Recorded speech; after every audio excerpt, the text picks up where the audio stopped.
If you go back to history of education in Kenya for the last 40 years, we know that regions like the northern Kenya or northeastern Kenya as it is called have been performing so poorly that they've been consistently at the bottom, both at the primary level, secondary level, and even at the university level. Northeastern has the lowest productivity and the lowest skilled manpower in the entire country. And this is directly linked to inequalities in education. First of all, the government has marginalized this part of the country, Northeastern province. And they thought that we are pastoralists, we don't need education. So they were concentrating the resource to other parts of the country where they thought education was more important. Since independence, there has been no Marshall Plan to improve education systems in this country, in this part of the country. We haven't seen an effort that has made such a serious impact to change the course of education in this province.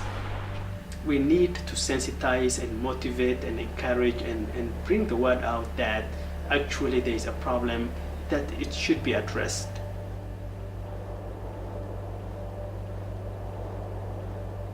We went around and talked to a number of schools and students and parents and stakeholders to really understand why we have these problems and how we can address them. You know, there's some parents, they are saying that education is not very important, and they are telling their children, don't go to school, but just help us at home. Take care of the babies, and us, we are going to work. If a father has got a boy and a girl, he will feel like educating the boy. So still, the issue goes back to the parent.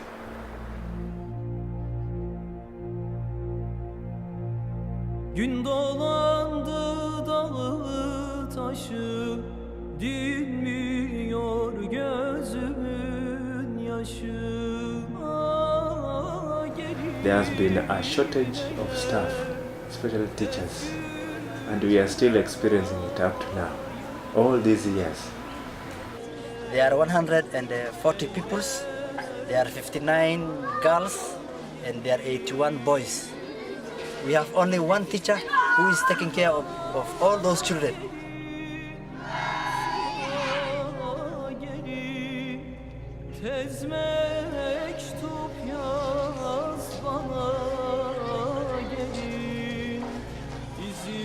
And how many students do you have in this school? In school, almost 350. What's the name of your school? PP1 Primary School. Okay, and 350. And this afternoon, how many teachers do we have? Right at this moment, I'm the only one around. How many students per class? Per class, most of them have 60, 65. You'll find that most people, well, from other parts of the country, they are reluctant to come and teach in this part of the country. People coming from outside Northeastern find the harsh climate and life to be very difficult. Therefore, any teacher or any officer posted will tend to look for a transfer to get his way out. Certainly enough qualified teachers are needed, and they have to be provided by the government and the Ministry of Education. This is the way I comb my hair. This is the way I comb my hair. Before I go to school. Before I go to school. Okay, will be fast. Ajra. Ajra. Again. Ajra. Ajra. Ajra. Again. Ajra. Aga. Aga. Aga. Aga. Again. Aga. Aga. Aga.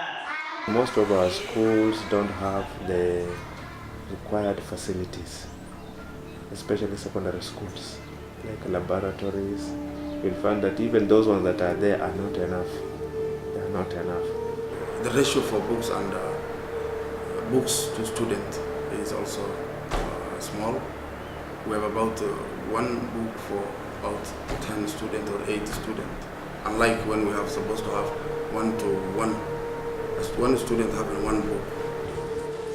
Because of the congestion in class, most of them are sitting on the ground.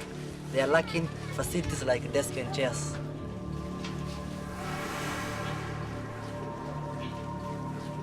Here we are talking of a triple stream school with only 2 ill-equipped laboratories.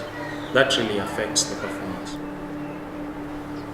Because of the poor infrastructure, children are out of school. I have seen a school in Nigeria with 500 students with 1 teacher. You can imagine that. Which class is he going to teach? Which class is he going to teach?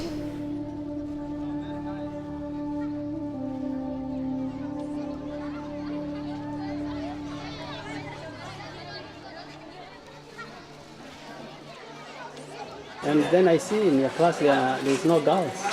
The girls, they have not turned up because of the area of this area. There are problems of also the dry area.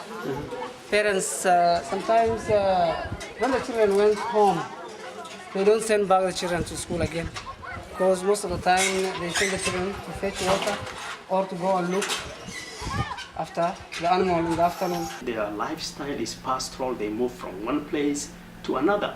And when they move from one place to another, they move with their children and they move with their homes and their properties and everything they own.